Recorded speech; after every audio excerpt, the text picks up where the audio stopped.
있잖아요. 우리는 흔들림 없는 확신을 가진 사람을 보면 참 대단하다고 생각하죠. 능력이 있다고 믿고요. 사회 전체가 그런 단호한 리더, 망설임 없는 전문가를 칭송하잖아요. 근데 만약에 말이에요. 우리가 느끼는 그 단단한 확신이 사실은 정확성이랑은 아무런 관련이 없다면 어떨까요? 오늘 이야기는 바로 그 지점에서 시작합니다. 노벨상 수상자인 데니얼 카너먼의 연구를 통해서 우리가 가장 굳게 믿고 있는 이 확신이라는 감각, 그 본질을 한번 들여다보려고 해요. 아마 듣고 나면 조금 힘이 빠질 수도 있고 어쩌면 꽤 씁쓸할지도 모릅니다. 그래도 그 진실을 마주할 준비 되셨을까요? 카노몬이 한 이 말이 참 우리 믿음의 근간을 흔드는 것 같아요. 우리는 늘 확신을 원하잖아요. 그런데 그는 말하죠. 그 확신이라는 건 진실의 지표가 아니라고. 그냥 우리 뇌가 나 지금 편안해 하고 보내는 신호일 뿐이라고요. 그러니까 우리가 느끼는 그 강렬한 확신이 어쩌면 그냥 텅 빈 환각일 수도 있다는 참 받아들이기 힘든 가능성을 이야기하는 거죠. 네, 바로 이 질문이 오늘 우리가 함께 풀어가야 할 숙제입니다. 도대체 왜 우리는 이렇게 자신 있게 틀리는 걸까요? 그토록 생생한 확신의 감정은 대체 어디서 오는 걸까요? 자, 그 답을 찾으려면요. 먼저 우리 머릿속에서 벌어지는 아주 조용한 전쟁, 그 현장으로 들어가 봐야 합니다. 우리의 이 잘못된 확신을 이해하려면요. 먼저 우리 마음속에 사는 두 명의 주인공을 만나야 해요. 카너먼은 우리의 생각하는 방식을 딱 두 가지 시스템으로 나눠서 설명하는데요. 바로 이 둘의 상호작용, 그리고 갈등이 우리가 겪는 모든 판단착오의 시작점이라고 할 수 있습니다. 자, 먼저 시스템 1. 얘는 우리 마음의 자동항법 장치 같은 거예요. 2 더하기 2 하면 바로 4가 튀어나오고 누구 얼굴 딱 보자마자 인상 좋다 나쁘다 하고 첫인상을 만들어내는 아주 빠른 녀석이죠. 반면에 시스템 2는 되게 느리고 노력이 필요해요. 신중하게 분석을 담당하는 감시자 역할인데 근데 문제가 뭐냐면요. 이 감시자가 꽤나 게으르다는 겁니다. 저기서 정말 재미있는 게 바로 이 둘의 관계예요. 시스템 1은요. 의심이라는 걸 몰라요. 그냥 눈에 보이는 정보 몇 개 가지고 그럴듯한 이야기를 뚝딱 만들어내고는 이거 완전 확실해 하고 아주 높은 확신을 뿜어내죠. 그럼 게으른 시스템 2는 어떨까요? 대부분은 그걸 제대로 확인도 안 하고 그냥 도장을 쾅 찍어주는 거예요. 결국 우리가 그토록 굳게 믿었던 그 확신이라는 게 사실은 이 빠른 이야기꾼과 게으른 비평가의 좀 무책임한 합작품에 불과했다는 거죠. 허무하죠? 아니, 그래도 고도로 훈련받은 전문가들의 직관은 좀 다르지 않을까요? 안타깝게도 카너먼의 연구를 보면요. 이 전문가의 확신조차 얼마나 근거가 없을 수 있는지를 아주 냉정하게 보여줍니다. 직관이라는 게 얼마나 허술한지 보여주는 가장 강력한 증거들을 한번 같이 보시죠. 자, 이야기는 카너먼이 아직 젊었을 때 1950년대 이스라엘 육군 심리학 부대에서 복무하던 시절로 거슬러 올라갑니다. 그때 그의 임무가 뭐였냐면 장교 후보생들 중에서 나중에 정말 뛰어난 지휘관이 될 인재를 가려내는 정말 중요한 일이었어요. 평가관들은 후보생들이 통나무를 넘는 그런 과제를 수행하는 모습을 지켜보면서 리더십을 평가했어요. 누가 먼저 나서고 누가 쉽게 포기하는지 그걸 보면서 평가관들은 지금 저 사람의 진짜 본성이 보인다는 아주 강렬한 확신에 사로잡혔습니다. 정말 한치의 의심도 없었죠. 그런데 몇 달 뒤에 실제 장교 훈련소에서 성적표가 날아왔습니다. 그들의 그 자신만만했던 예측과 실제 성과 사이의 상관관계, 과연 어땠을까요? 결과는 정말 충격적이었어요. 상관계수가 거의 0에 가까웠습니다. 이건 그냥 눈 감고 주사위 던지는 거랑 통계적으로 아무런 차이가 없었다는 뜻이에요. 카너먼은 이 현상에 타당성의 착각이라는 이름을 붙였습니다. 이게 뭐냐면 마치 착시현상 같은 거예요. 분명히 자로 재서 두 선의 길이가 같다는 걸 머리로는 아는데 우리 눈에는 계속 한쪽이 더 길어 보이잖아요? 그거랑 똑같아요. 통계적으로 내 예측이 틀렸다는 걸 확인한 후에도 다음 후보생을 보면 또다시 저 친구는 진짜 리더감인데 하는 강렬한 확신이 스몰스몰 올라오는 거죠. 바로 여기서 오는 그 무력감, 그 허탈함, 그게 우리가 마주해야 할 진실이라는 겁니다. 자, 근데 이게 그냥 군대라는 특수한 상황에서만 벌어진 일은 아니었어요.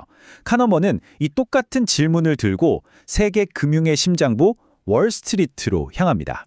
그는 당대 최고의 펀드 매니저 25명의 8년간 성과를 분석했어요.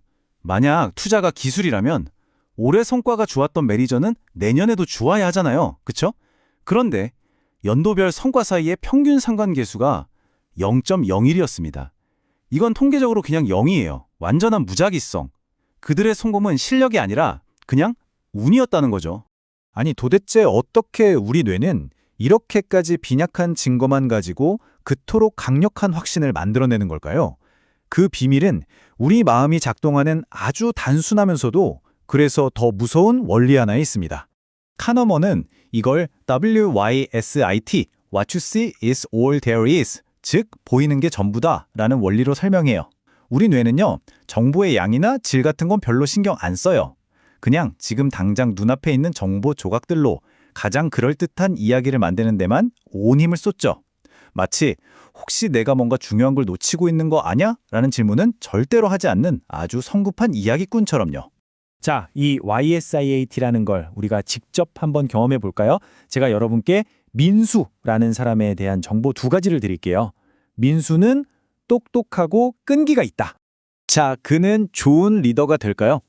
아마 이 질문을 듣자마자 대부분의 마음속에서는 네, 그럴 것 같은데요? 하는 답이 바로 튀어나왔을 거예요. 왜냐? 똑똑함과 끈기는 좋은 리더라는 이미지랑 아주 자연스럽게 연결되니까요.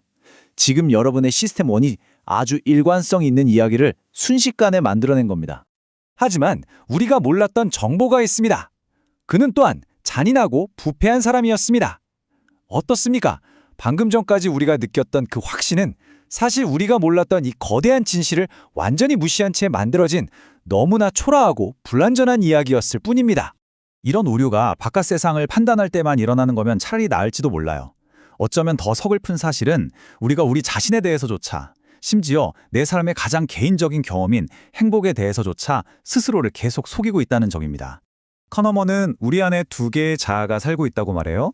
하나는 매 순간을 살아가는 경험자, 그리고 또 하나는 과거를 돌아보면서 이야기를 만드는 기억자입니다. 문제는 이거예요. 우리 삶의 중요한 결정을 내리는 건 실제로 경험하는 자아가 아니라 과거를 편집하는 이 기억자라는 거죠. 근데 이 기억자는요, 과거를 있는 그대로 기록하는 착한 기록가가 아니에요. 아주 편파적인 편집자처럼 딱 2가지 규칙에 따라서 기억을 자기 맘대로 잘라내고 붙입니다. 바로 정점 대미의 법칙과 지속시간 무시. 결국 우리가 그때 휴가 정말 행복했지라고 취역하는 건 그 수많은 순간들의 총합이 아니라는 거예요. 그냥 기억이라는 편집자가 골라낸 가장 강렬했던 순간, 그리고 마지막 순간, 딱 그 2장면만 이어붙인 잘 만들어진 단편 영화에 불과하다는 거죠. 아마 이 모든 이야기를 듣고 나면 좀 깊은 허탈감이 밀려올 수도 있습니다. 내 직관도, 전문가의 판단도, 심지어 내 행복에 대한 기억조차 믿을 수 없다면 대체 우린 뭘 믿어야 할까요? 하지만 카너먼은 바로 이 허탈함이 절망이 아니라 진짜 지혜로 나아가는 첫걸음이라고 말합니다. 그가 우리가 이 확신이라는 거짓말에 맞설 수 있는 몇 가지 구체적인 방법을 제안하는데요. 예를 들면 아주 강한 확신이 들 때 오히려 한 걸음 물러서서 잠깐, 이 확신은 어디서 오는 거지? 하고 스스로에게 물어보는 거예요. 또 중요한 결정을 내릴 땐 의도적으로 속도를 좀 늦춰보는 거죠. 그리고 성공과 실패 모두에서 운의 역할을 겸허하게 인정하는 태도. 바로 이런 것들이 우리를 거짓된 확신으로부터 지켜줄 수 있다고 합니다. 결국 커너먼이 우리에게 정말 하고 싶었던 말은 이게 아닐까 싶어요. 우리는, 네, 맞아요. 오류투성이의 직관을 가진 불완전한 존재들입니다. 하지만 바로 그 불완전함을 있는 그대로 받아들이고 끊임없이 내가 틀릴 수도 있다고 인정하는 태도, 그것이야말로 우리가 가질 수 있는 가장 정직하고 또 확실한 진실이라는 거죠. 이 질문을 마음에 품고 이제 세상을 조금은 다른 눈으로 바라보게 되기를 바랍니다. 거짓된 확신이 주는 달콤한 위안 대신에 조금은 불편하지만 정직한 의심과 함께 살아가는 것. 그것이 바로 커너먼이 우리에게 남긴 쓰지만 약이 되는 겸손이라는 선물이 아닐까요?